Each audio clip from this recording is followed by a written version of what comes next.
Well, it's gone back to rain, so still not a day to go outside and chop wood or do the things I normally do, so back to the layout. And I've been running these. Actually got a couple hours on them now. The 2035 and the 2025, which is essentially the same thing. And of course, there was one more in that series, the 675. And I guess I would consider these mid-range Lionel offerings for their time. They weren't the top end like the Hudsons, and they weren't the bottom end like the Scouts. They sat somewhere in the middle. Same as these. These were also that same kind of a price point. 2055s. And, you know, that shell didn't last as long as derivatives of this one did. So what I think I'm going to do is I'm going to start out running these a little bit. And then we're going to jump into the 1990s. Maybe the 80s. And some of the later Lionel Steam offerings. This here is one of their low-cost ones. Interestingly enough, it's a 2034. So the 2035, there's quite a bit of difference in both quality and in capability. I was tempted to go and see if I can pull trains with just, 242s. But I started looking around. I don't have many. I've got my marks. And I've pretty much moved most of the Lionel ones I had along. I'll look and see if I can't find another one. I thought I had a 204 around somewhere. I'll look for that. Let's get these going if they'll go. It's interesting how much difference a day makes. Gonna go? Oh yeah, look at that.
So let's look at the similarities.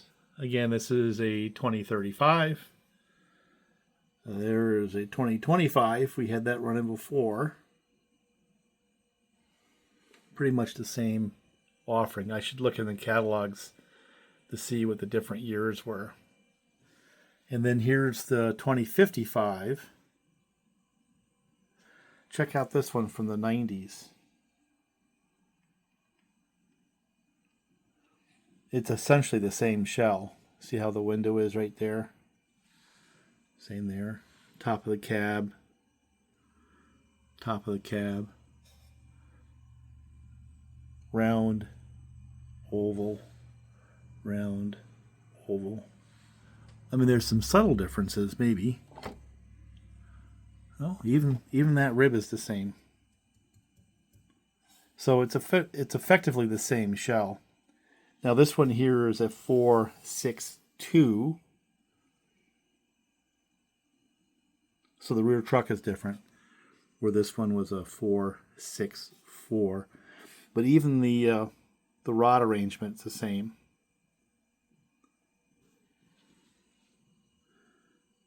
So because of that, I say the 2055 shell continued on. into much later time frame. And so we'll run this one. We'll change up a little bit and put this guy away. He's proven. I'll put the 2025 up there. And I'll see if I can't rig up a place to run the 8004 and the 204. That one there, like I said, I got it for $1. The one that's sitting right behind here. And I had no idea if it was actually going to run or not. Like I said, I kind of cobbed that together. And, you know, it actually has a fairly rugged, you know, motor arrangement. I oiled it all up and everything, as you can see. And you could argue that it's probably stronger in design than the Scout-inspired 204. Take a look at that one in a minute. Gotta move some things around. So let me move some locomotives around here for a second.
See, I think that's elder abuse.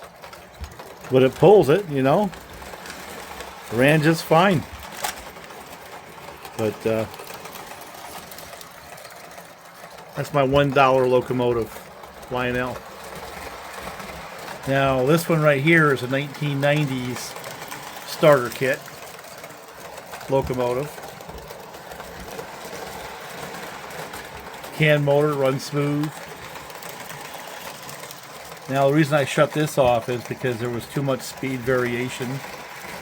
In order to give it enough voltage to get up the hill, it was going too fast for the rest of the track.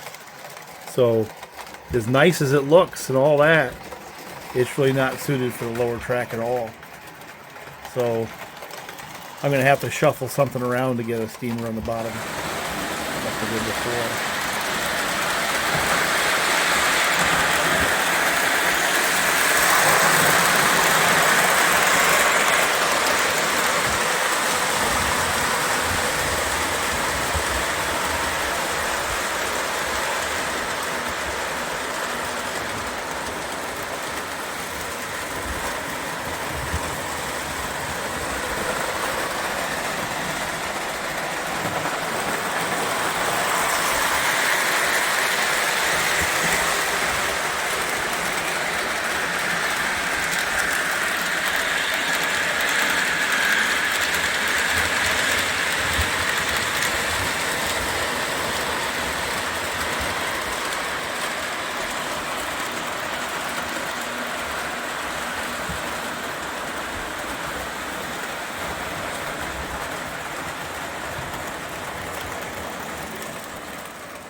Well, that can motor thing right there just soldiers along. They usually go for about like $50 online. But they're pretty solid. They run pretty good, have for a long time. This is a beautiful locomotive right here for the era, the 2026. And it's got the same problem this one does, is that the difference in speed going up and down the hills, in order to get the voltage to go up the hill, it goes too fast in the flats, and then if you leave it there, it'll run off the tracks. It'll be flying. Or if you cut it down to a reasonable speed along the flats, you can't make the hill. So neither one of these locomotives here really fit the lower track. I'm going to have to try something different. Now, if you remember, I had one of these that worked just fine, and the 2055 worked just fine. So even though this is based on the 2055, there's been changes, and it doesn't work just fine down there. So may have to go down and put a diesel down there. Wouldn't that be... Well, no. We got to stay steam. Got to find something I can put down there on steam that goes all the way around, and I can leave it at 1 voltage.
Well, I got about 4 laps out of that before it stalled out there at that voltage.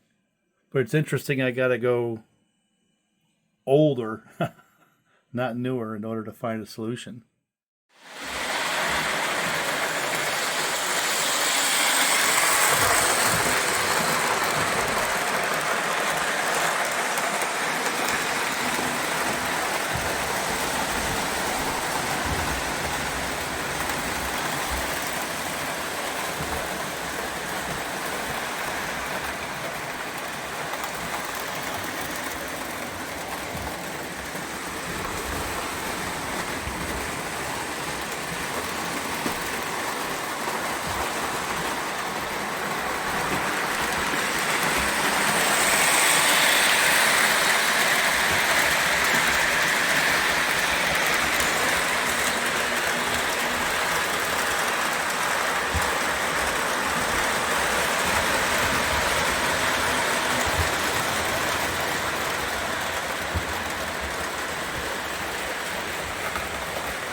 Well, I guess it wasn't 100% true. I had to go older.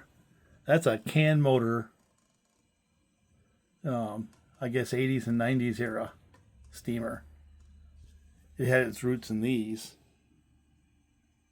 2018s and 2026s. And that runs pretty good. I forgot about that one.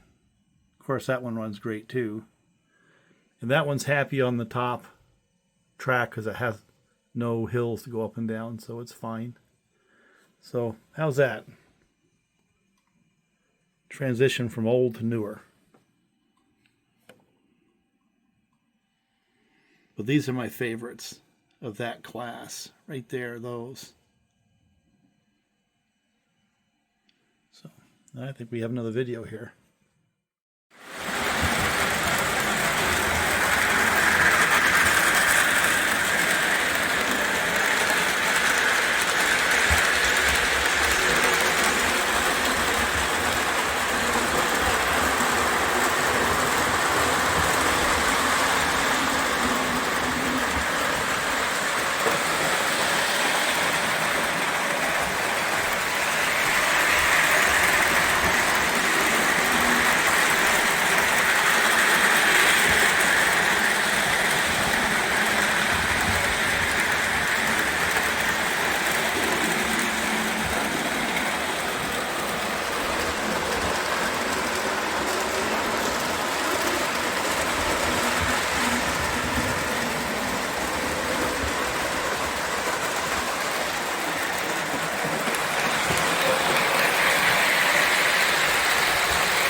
So they still sell these with a whole bunch more bling. So this is considered modern, I suppose. And I'm not sure they still sell those. I think they do in some form. Now this is a late 80s, early 90s era from Lionel. It's actually not bad. It's pretty rugged. You got to grease it often, though. It's got this worm gear. And you got to grease it pretty frequently. This one here is in need of some service now. I've got a lot of time on that one. You know, I like that thing. Now I got that down at one of the auctions. These don't go for much. People, for whatever reason, the collectors don't go for these much. I think I spent $150 on that thing. Train Z will sell them for the same kind of money on eBay plus shipping. And that's a lot of Locomotive for the money. And they run good, but you do have to take them apart and you do have to clean them. When I got in there the first time, it was like that grease was just glue. It was this white paste. You know, the lithium grease just got all, you know, lost all its lubricity, I guess is the right word, sitting for 30 years. You figure 89, 99, 2009, to 30-something years, it's almost a 40-year-old locomotive. You know, so you do have to take them apart.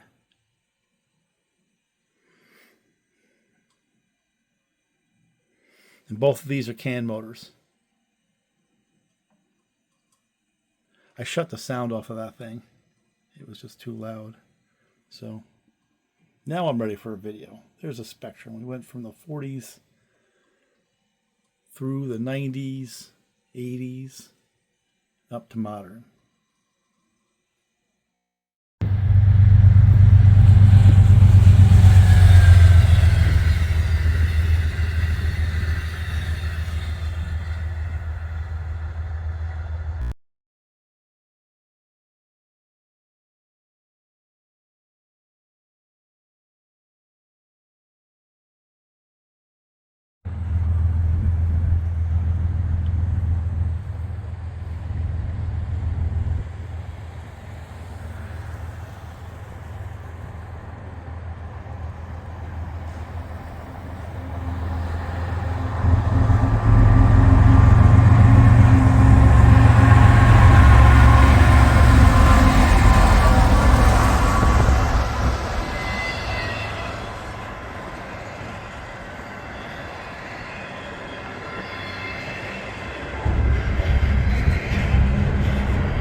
That was interesting. I wonder if he's going out to help I-009 or one of the other trains that seems to be stalled out there today.